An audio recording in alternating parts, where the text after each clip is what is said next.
Last night, a group of protesters from South Bend, Indiana, came to a Pete Buttigieg event in Des Moines, Iowa, and shouted down the mayor during his campaign event.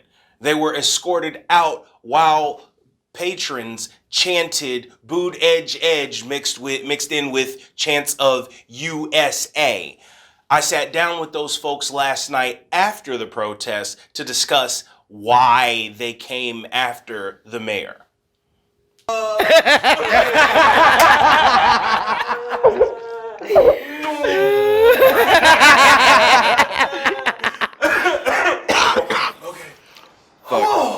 Professor Darch, are we at a series?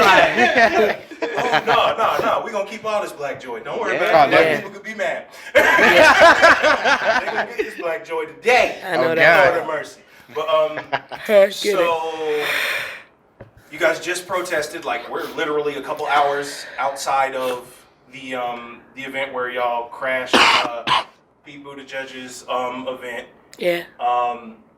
Kat, or actually, before we even get started, can we just have everybody go down the line? Yeah. I will start with Kat, and then everybody can just introduce themselves, explain why y'all are here, how you're affiliated with Black Lives Matter.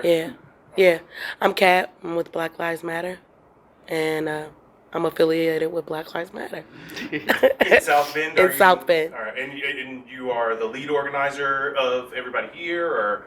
Yeah, I'm the organizer along with other people here too. Okay. Yeah. I'm Anthony. I actually stay in Elkhart, which is not too far from South Bend, but I'm from South Bend originally.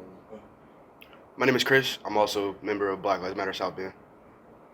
My name is Emmanuel. I'm a member of Black Lives Matter South Bend. My name is Ouija. I am a member of HARM, who's your anti-racist movement. Okay. All right. So, can we talk about why you guys decided to hop in your cars, get a hotel room? Like, that's time, that's money. We'll get to the money piece in a little bit because there are accusations on Twitter and in all across the media. But you spent time, money, and effort getting out here to come protest an event of the mayor of your city that's currently running for president. So can we talk a little bit about why you came out and what you were trying to say when you were silenced by his crowd? Sure. Okay, so that's a two-part question. So I'll start with the first part. We thought it was important to come out because ultimately Pete has a failed record in South Bend for being the mayor. And he's let the community down as far as police accountability is concerned, as far as black economics is concerned, and so many other ways. I'll let Chris answer the second part of your question. Well, really, like she said, we came out here to expose our failed mayor, former mayor, and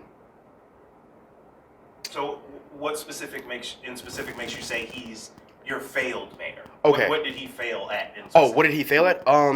He failed at not only helping the homeless, but he also failed at helping black and brown people of South Bend as well. He had a plan called 1,000 Homes in 1,000 Days, where he tore down nearly 1,000 homes, but only rebuilt actually 5. Singly 5, like the single digit 5. And that's ridiculous. That's very bad for the environment. This debris was just left unchecked, unsprayed, unquarantined, and now it is spreading lead into the community, into the urban areas of the community. Catherine actually here works with the NNN, or sorry, what is the NNN for? I'm sorry. Yeah, the near northwest neighborhood.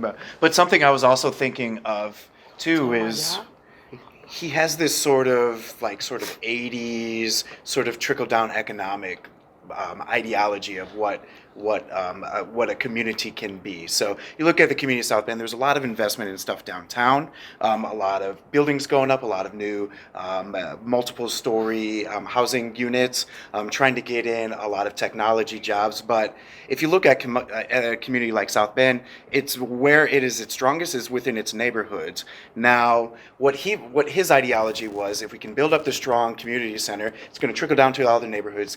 People are going to get in. He made smart streets that are questionable. Some people say they're not so smart streets, but if he really listened to the people, and what a lot of activists were really trying to get at in South Bend is that our biggest strength is the people that are indigenous in the individual communities. So if you begin to fund those communities and allow them to thrive, then yeah, more people are going to come in and the community can flourish. But he didn't listen to us on that. It took a lot of pushing over multiple years for a lot of people that are not even at this table, getting with a bunch of other town hall meetings to try to get at what are the issues that most affect the community of South Bend, but where are our benefits too. And he just didn't listen to that. And it's unfortunate that he adopted this sort of 80s style Republican Reaganomics way of trickle down economics way of trying to revitalize a community that is so rich in other resources. And another reason, I'm sorry. One of the things that when he talks about prosperity in South Bend, that prosperity was allocated to the people who were already prosperous. Many of the people that he gave the contracts to like build a lot of those apartment buildings and stuff like that were like people he went to Notre Dame and St. Joe High School with. They were his friends, and they're already wealthy to begin with. Dave Matthews is like a restaurant owner, business owner, and he gets a lot of the contracts. So the wealth is still being centralized. While out of $101 million, only 1% of it was given to black contractors. That is the kind of economic. It's just to pretty much echo what Emmanuel said about centralized wealth. And the second part of that was we thought it was important to keep the name of Eric Logan alive and do his name justice, along with the many others that were victims of police brutality and police misconduct. We wanted the people of Iowa to know that this man that stands in front of you with this nice smile and, nice gestures and things like that isn't exactly who he say he is. Okay. Now, kind of transitioning to Iowa, I've been here for a little while, and something that a lot of folks have been raising their voices about for a long time in regards to the Democratic primary starting here in Iowa is that Iowa is one of the whitest states in the country. Yeah. And the Democratic Party itself cannot win if minorities do not overperform in the general. So why on earth are we having a Democratic primary in a state that's, the best way to put it, whitey make white, white. Yeah. And so how does that make you feel about you coming out here as people of color, majority of you are people of color in this group, and you come out and you got to petition white people to try to do the right thing.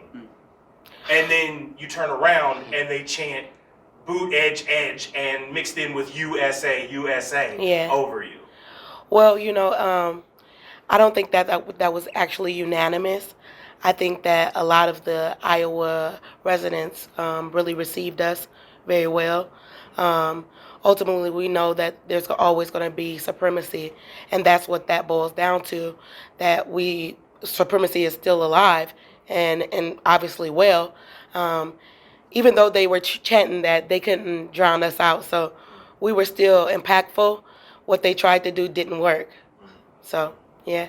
Yeah, I think a lot of people didn't know what that meant, to be chanting that. They thought it was pretty innocuous, pretty safe to this is the default, but didn't realize that when we're chanting, hey, recognize us, there's a lot of pain within the black community, and that Eric Logan, say his name needs to be said, and you chant USA, what you're saying is that black people aren't from America, if you're going to counter it with that.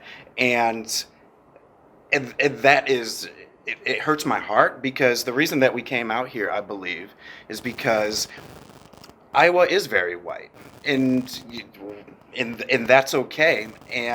But at the same time, it is our duty to make sure that people of Iowa understand what is happening in other parts of the country. And I think we would have done a disservice if we would just passively have stayed at home and not want to come out here to try to educate our other fellow citizens of this country. Yeah, and I think that it goes without saying that the people of Iowa haven't got the chance to really do their homework on Pete. And so I think we forced the envelope on that today. So now more people are going to do some fact checking.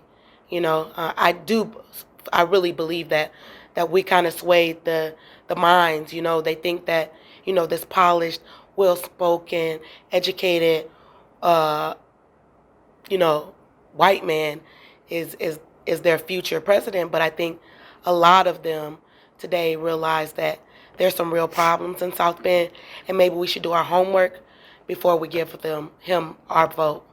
You just watched Status Coup's In the Field coverage with me, live on the ground from Iowa. We can't do this without your support, so make sure to like, share, subscribe, and become a member at statuscoup.com.